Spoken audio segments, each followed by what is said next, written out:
6, 6.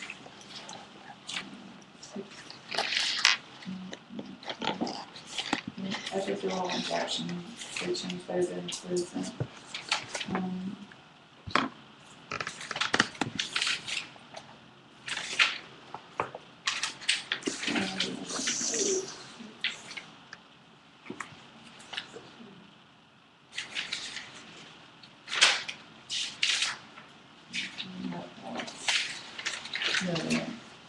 Alright.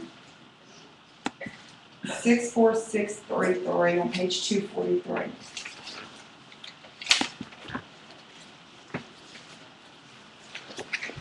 But still keep your fingers on your FNA on that first page. On page 11. I'll make a tip for tat for the terminology used in CBT and how it's going to guide you. For instance, each additional units in that 17,003, that example I showed y'all now. This is a good example with the CT and imaging guidance or ultrasound, what have you. When you look at 10022, the FNA with image guidance, you'll see it has the radiology symbol there and directs you at the correct imaging procedure that you would code in addition to. But if you look at the new codes for the facet joint injection, 64633, they used to be just like what we looked at with our FNA. You would code the fluoroscopy out second, but they changed it this year so that it includes, you'll see, with imaging guidance, fluoroscopy, or CT. And you don't have a crosswalk under it to apply that radiology code.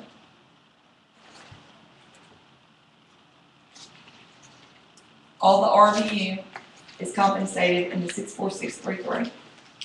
Basically what it comes down to is they realize that there's no way you can do it without it, and might as well just put it in there. So anyway, that'll make it a little bit easier for y'all when you're trying to determine whether or not you code imaging. AMA books don't have that. I'd be interested, look if you can remember that one scenario and see, for instance, 64683, wasn't it? Yeah, 64633 and 10022 with the crosswalk with the radiology and how they distinguish whether or not you would code the radiology separately, because you would with 10022 even when the code descriptor says with image guidance.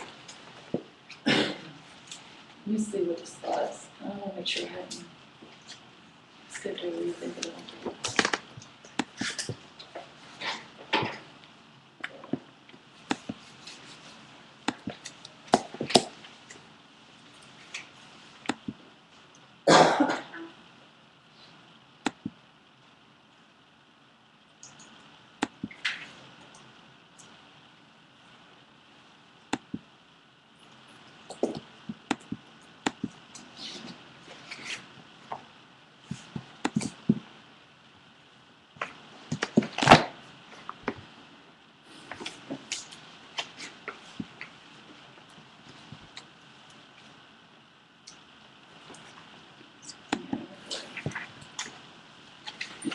It just tells you everything I've already told you in a better way. Something for y'all to refer to.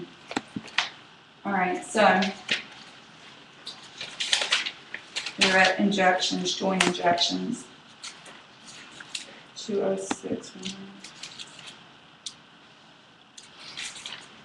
Alright, then you've got aspiration and or injection of cyst, ganglions, bone cyst, devices related to external fixation.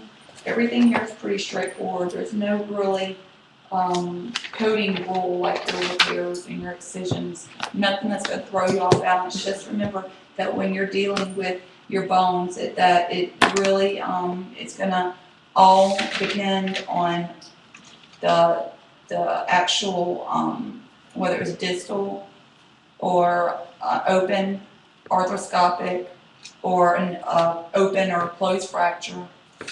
What else? The one thing that's, and I think these are fun, and I'm probably the only person who does, your spinal procedures, you won't have to worry about them having a big case for you to code out on your test, but spinal fusions can be a lot of fun. You'll find yourself coding 6 and 7 procedure codes for one procedure. If you just thumb through it, you'll see that there's a lot there for the spine, and rightfully so. You have to code not only for the removal of that disc, but the replacement of that disc and the placement of the spinal instrumentation, the removal, if there is any, whether it was an anterior or posterior approach. There's a lot to keep in mind with that. But you get into your shoulders at 23071, page 55, and you're going to see after the spine and you get in the shoulder, it's all pretty, everything's the same except the actual body area. You've got your biopsy of the shoulder, incision, surgical incision, shoulder, drainage, foreign body removal, contracture release, shoulder biopsy, excision, soft tissue tumors of shoulder, bone and joint procedures of shoulder, radical resection of bone tumors, foreign body removal, injection, repair, reconstruction, treatment of fracture or dislocation of shoulder, other unlisted shoulder procedures, and then it's going to be the same format, just like that, for your elbow, upper arm. You see, biopsy, excision, soft tissue tumors, bone joint tissues, joint procedures, radical resection, bone tumor, upper arm, elbow arthrectomy, implant, foreign body removal, arthrogram, repair, reconstruction, elbow, upper arm, treatment, fracture, dislocation, elbow, upper arm, other unlisted procedures. And then you're in the wrist, same thing. A few pages over, you're on the forearm wrist. All right, on 67, you find yourself, 66, you find yourself in the hand, and then fingers, not hand and fingers. And you see everything's the same. Pelvis or hip is next.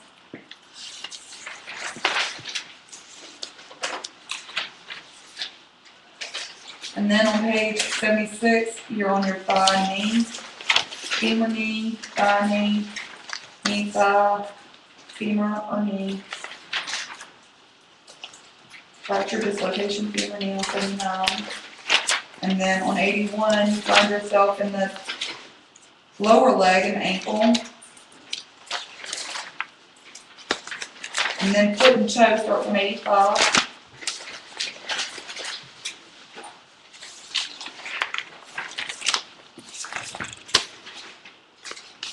Getting your arm, shoulder, and torso area on 91. Now on 91, things kind of change.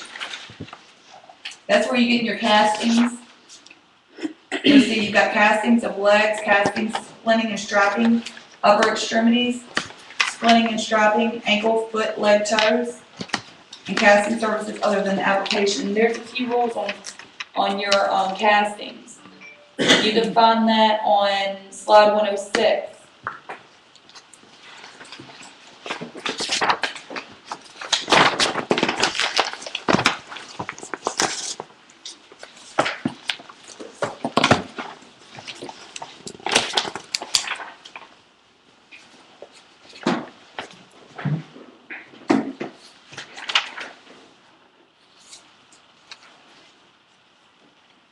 Alright, you'll see there that the first cast after repair, reduction, whatever, is included. The insertion and or application of external fixation generally included in removal by the same surgeon, with the exception if it was removed under anesthesia. Remember our global surgical package. If they do external or internal fixation, when they come in to have that external, the rod removed or whatever by the same physician who performed the surgery within the global period, you can't bill it separately unless it was performed under anesthesia or returned to the OR. It can be billed by a separate provider. When you have cases where one provider is doing your actual surgery and releasing his care, let's say you move 3 states over and you've got a different orthopedist who has to take on your post-operative care, they have to use the procedure code and put surgical care only, that modifier, remember? The modifier for surgical care and post-operative care, that's the only way they'll get padding.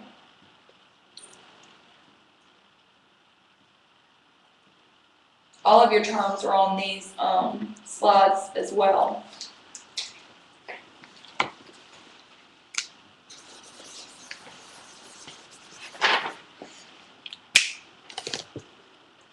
One thing I kind of missed with the spines is always remember you've got several different levels of if you look on slide 121, just for example. When you're dealing with spinal procedures, a lot of them are per level. C4, 5, C, L5, L6. It tells you one level. I just wanted to point that out for those who aren't aware.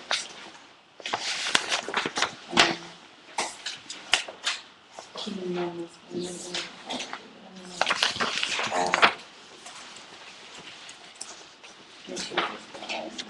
Yeah. So I condensed everything that they went through on these slides. You look on your study guide, page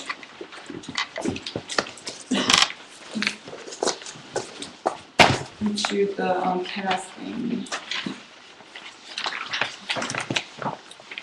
And you'll see there's only 4 pages in the study guide for the musculoskeletal system because it's so repetitive. As long as you get the main terminology and understanding, you're good. It's backwards from everything else in my opinion. I hate it. 111, second paragraph on the right, with